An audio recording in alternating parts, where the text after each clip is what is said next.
Hello, humanity! Good morning, good afternoon, good evening, or maybe it's the middle of the night wherever you are. And we are in beautiful, sunny human unity, the epicenter of human unity here in Oroville, in southern Tamil Nadu.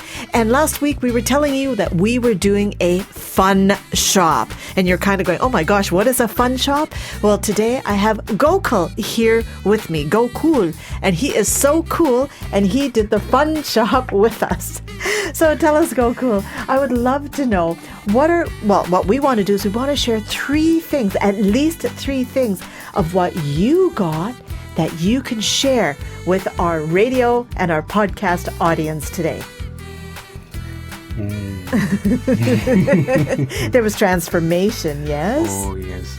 The fun shop I think it was an eye-opening process for me, because I really learned, I think, to see things around me as if for the first time. You're 37 years old. Yes, but we don't really look at life as we go around living life like that. Because you've been in the corporate world. Yes. And then you've been a son, a student. You have, lots of degrees and whatnot. Yes. And then you're now a turned actor, but you were in the corporate world. And now you're saying for the first time you looked at life in a different eyes, with a different lens? Yes, I think this fun shop gave me the space and the freedom to look at things with a natural curiosity and wonder, as if, like a child who looks at the world for the first time. Right. So that was a beautiful learning and experience for me. And also the aspect of expressing myself physically and emotionally, but truthfully, with others, with nature, with animals, with people, with whatnot. So could you tell us how, when you say that you experience life through nature, what does that mean? Are we not in nature? Are we not natural? Well, we are, but I think our usual patterns of behaving and being and breathing and expressing, we tend to get caught up in that. And we find things boring. So I think this fun shop was an interesting opportunity for me to naturally get out of that space and respond to all of this. How did you do that? Can you give us an example of an exercise or... Well, one of my favorite exercises was observing animals. So we went to Baraka, where there were geese, horses, ducks, dogs, whatnot. And the time that I spent in sort of observing them, each of them, their physical movements, taking in them slowly, and then converting them into my own movements, sort of transforming myself into the physicality and into the life of those animals, was an interesting exercise. And it was like a meditation, So when you're taking in the life of the horse, the beautiful horses, right, or the turkey, could you just show us what you did?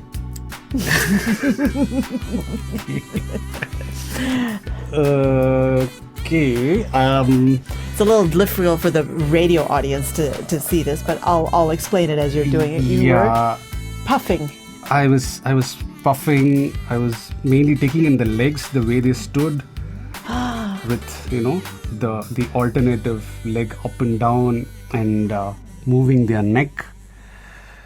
The way they ate food, and the way they do this. The way they shake their body. But all of that. How does that relate to being a human? I mean, for heaven's sakes, let's get real. I think animals are alive all the time. They are themselves all the time, and they convert that into a physical gesture or movement all the time. And we always have the opportunity to see that. And once we absorb that quality, I think that aliveness somehow gets transferred. At least it did for me. So I actually felt more human at the end of that exercise. You felt more human at the end of that exercise. Yeah? Okay. So I find that very interesting. And in what we are doing in the world right now, how do you feel more human? Why would you want to feel more human? Good God, with everything we're going through. It's interesting. I think we are going through a lot, which includes, pain and whatnot. but somehow the way of processing it, the way of sort of absorbing it and accepting it into our lives, but also sort of playing with it. I think we've lost the ability to sort of play with it and hence transform it into something what it could be more.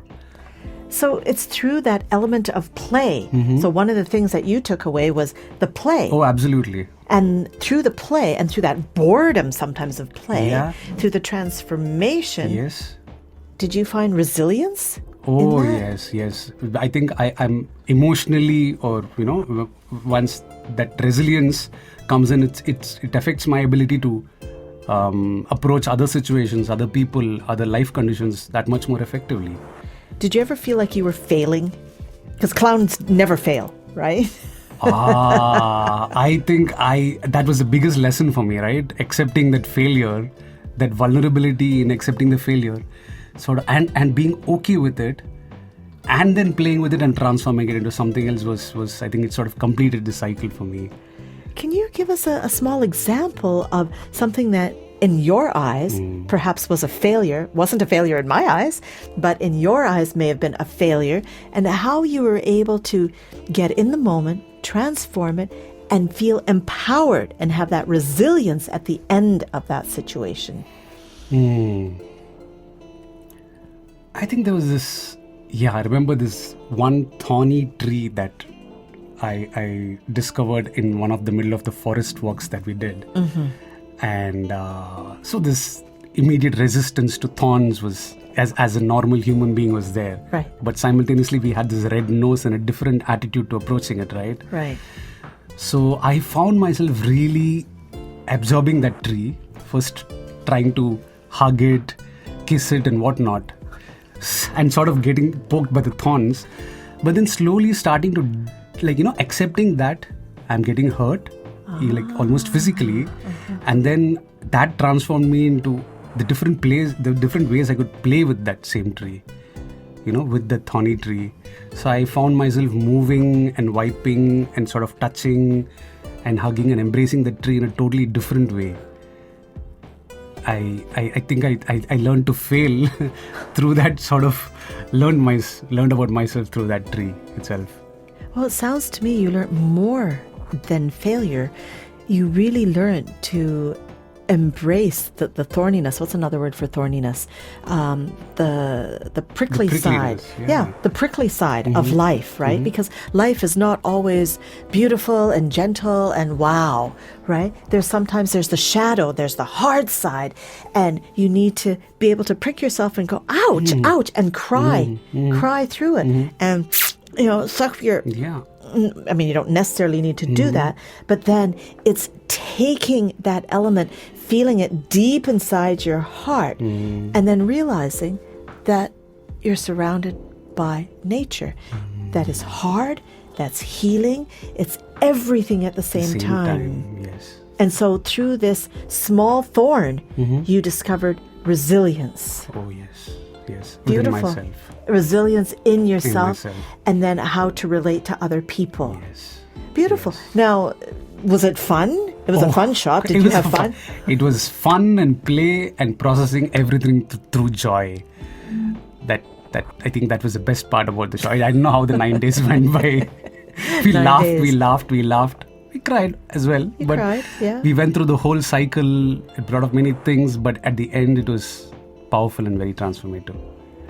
And there was mindfulness, because there has to be mindfulness and reflection, right? So it sounds like you got quite a bit out of it. And what do you plan to do next? I mean, from the corporate to actor to clown? We need to bail out fairly soon. But why clown? What does clown have to do with life? I think clown has, to me right now, it seems clown has everything to do with life. I think it's the life inside the person, inside all of us. Right. And all of us might have different versions of the clown. Right. And that's why the workshop module 2 was finding your authentic self, which is finding your inner clown. And I think it's a journey. You don't get to do it in 1 or 2 or 3 workshops. It's throughout life, the journey continues. But Beautiful. It's so beautiful. and it's very healing. Thank you so much. And the third module was laughter, right? And we normally end the show with laughter. So here in the studio, Haim is behind the camera. We have Cypria behind the console. So we all laugh and laugh our way out of the show. Oh, yes.